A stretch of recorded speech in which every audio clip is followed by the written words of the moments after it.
सीसैम counselling के regarding urgent important update है, क्योंकि वहां पे एनआईटी, ट्रिपल आईटी, जीएफटीआई में बहुत पीछे रैंक तक अलॉटमेंट होता है। उसके लिए बढ़िया से काउंसलिंग, बढ़िया से स्ट्रेटजी वाइज काउंसलिंग करने की जरूरत है।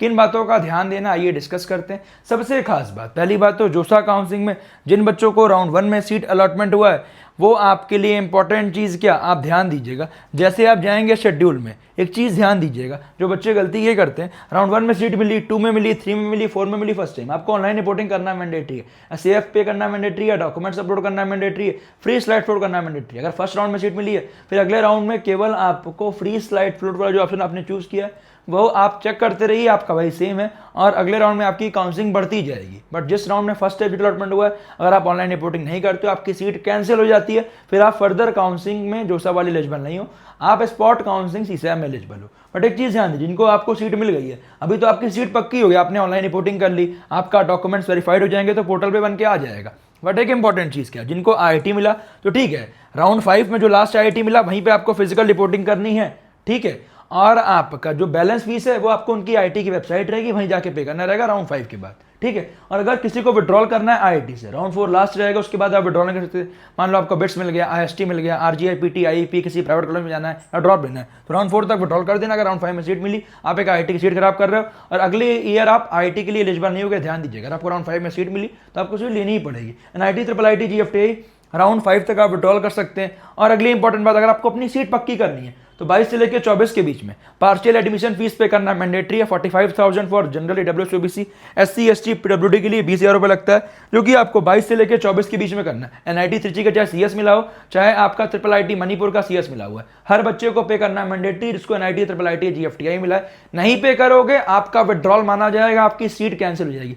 सीट पक्की करने के लिए, सीट कंफर्म करने के लिए ये पे करना मैंडेटरी है। हर साल हजारों बच्चे नहीं पे करते, उनकी सीट कैंसिल होती है, और लगभग आपका 10 से 12-13 हजार सीट खाली रहती है। सीसैम में इस बार भी रहेगी, और बहुत पीछे रैंक तक अलॉटमेंट होगा।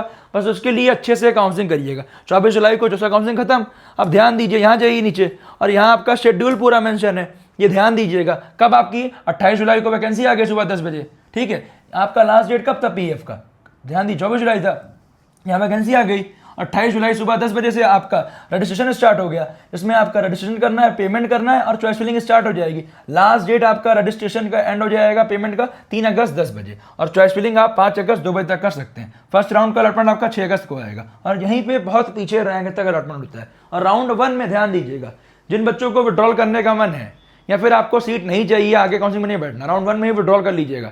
या फिर आपका ऑप्शन है सरेंडर का, वो क्या होता है डिस्कस करूंगा। और राउंड 2 में अगर सीट मिली, आप छोड़ते हैं, तो फिर आपका कोई पैसा रिफंड नहीं होगा, आपको सीट लेनी ही पड़ेगी, नहीं लोगे तो आपका कोई पैसा रिफंड नहीं होगा। तो इसीलिए स्ट्रेटजी वाइज काउंसलिंग करनी पड़ती है। हर साल बहुत सारा बच्चा भरता है, बट गलती करता है चॉइस फिलिंग में, फिर उनके पैसे वेस्ट होते हैं। तो उन सब पैसे वेस्ट ना हो, आपको आपकी रैंक पे बेस्ट कॉलेज मिले, गूगल पे लिखिए विवॉन अकेडमी, और जाके प्रोग्राम को परचेज कर लिए। सीएसईबी वाला मात्र 1699 रुपीज़ का है, ठीक है। कोड लगा लोगे सीएसईबी, आपको एक्स्ट्रा डिस्काउंट मिल जाएगा, जो कि मैंने केवल आपके लिए कराया है। इसमें बेटा अलग से 18% जीएसटी होता है, मैंने आपके लिए खुद बियर कर रहा हूँ कि आपको बेस्ट कॉलेज दिलवाया जा सके। 1000 रुपये, 1500 रुपये, 1600 रुपये के चक्कर में आप खराब मत करिए। अगले 4-5 साल इसी को डिसाइड करेंगे। और बेटा इसमें आपको 600 रुपये का प्रेडिक्टर फ्री ऑफ कॉस्ट दे रहा हूँ, क्योंकि इतने कम कॉस्टिंग में कोई नहीं देगा। उस प्रेडिक्टर में आपको आपकी रैंक पे कौन सा एनआईटी, ट्रिपल आईटी, जीएफटीआई, सीसैम में मिल जाएगा, वो दिखा देगा। कॉल सपोर्ट अनलिमिटेड रहेगा, व्हाट्सएप सपोर्ट रहेगा, 1-to-1 मेंटरशिप रहेंगे, टॉप आईआईटी एनआईटी के मेंटर्स रहेंगे, जो कि आपका सब कुछ प्रॉपर गाइड करेंगे। एक्सपीरियंस मेंटर रहेंगे, जो कि प्रॉपर गाइड करेंगे, जिससे आपको कोई दिक्कत ना हो। पर्सनलाइज्ड चॉइस फिलिंग आपके रैंक, होम स्टेट, ब्रांच के अकॉर्डिंग, जिससे आपको आपकी रैंक पे बेस्ट कॉलेज दिलवाया जा सके। तो इतने के चक्कर में अपना कैरियर खराब मत करिए। पिछले 6 सालों से बच्चों को गाइड कर रहे हैं, बेस्ट कॉलेज में भेज रहे हैं। तो आइए ध्यान दीजिएगा कुछ खास बातें। अगर राउंड 1 में सीट मिली तो यहाँ ध्यान दीजिएगा, आपके लिए कुछ ऑप्शन हैं। ऑप्शन है फ्रीज, अगर जो सीट मिली है वही पक्की करनी है, फ्रीज कर दीजिए। स्लाइड का मतलब सेम कॉलेज पर ब्रांच, फ्लोट का मतलब जो कॉलेज मिला हुआ है, अगले राउंड में आपके उससे ऊपर वाले ऑप्शन कंसीडर होंगे। अगर वलाई करता है तो आपको वाला अलॉटमेंट होगा। Surrender, withdraw, exit. विड्रॉ का मतलब आपको काउंसलिंग से बाहर होना है, विड्रॉ कर दिए और आपके 7,000 रुपये का रिफंड हो जाएंगे। एग्जिट का मतलब सीट मिली है, सीट नहीं मिली है, कोई सीट नहीं मिली है, आपको सेकंड राउंड में नहीं करना है पार्टिसिपेट, क्योंकि अगर एग्जिट नहीं करोगे, राउंड 2 में अगर सीट मिल गई तो जो आपने स्टार्टिंग में पैसे पे किए हैं, अगर आपको वो कॉलेज पसंद आएगा, आप आगे जाओगे तो सही है, वो आपके पैसे एडजस्ट हो जाएंगे। अगर आप कॉलेज नहीं लोगे तो तो आपकी जो फीस पे की है तो कोई रिफंड नहीं होगी, ये ध्यान दीजिएगा। तो एग्जिट वाला ऑप्शन इसलिए यूज कर सकते हो। सरेंडर का मतलब जो आपको सीट मिली है वो आपको सीट नहीं पसंद है, आपको नहीं लेनी है, आप उससे ऊपर वाली चॉइस फिलिंग के साथ, जैसे मान लो आपने 1 से लेकर 100 तक भरा, आपको 50 नंबर की चॉइस फिलिंग मिली हुई है। अब मुझे ये वाला कॉलेज पसंद नहीं आ रहा, मुझे लेने का बिल्कुल मन नहीं है, हाँ उससे ऊपर का ऑप्शन अगर कोई मिलेगा तो मैं अगले राउंड में ले लूंगा, तब करिएगा सरेंडर। क्योंकि अगर मान लो आपने सरेंडर किया तो 1 से लेकर 49 तक जो आपके ऑप्शन रहेंगे वो कंसीडर होंगे, और उसमें से अगर आपका कोई लाई किया कट ऑफ पे वो मिल गया तो फिर आपको लेना ही पड़ेगा, नहीं लोगे तो आपके पैसे वेस्ट होंगे। तो सरेंडर करने का भी बहुत सारा तरीका होता है।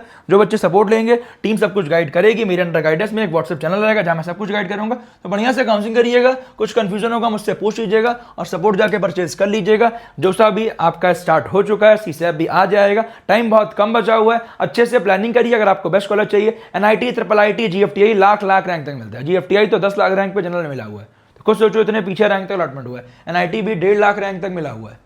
तो चीज़ें करिए, अच्छे से करिए, जैसे आपको बेस्ट कॉलेज दिलवाया जा सके। इसके अलावा कुछ कंफ्यूजन है मुझे कमेंट कीजिए, जितनी रैंक बढ़िया उतना बढ़िया कॉलेज पाओगे।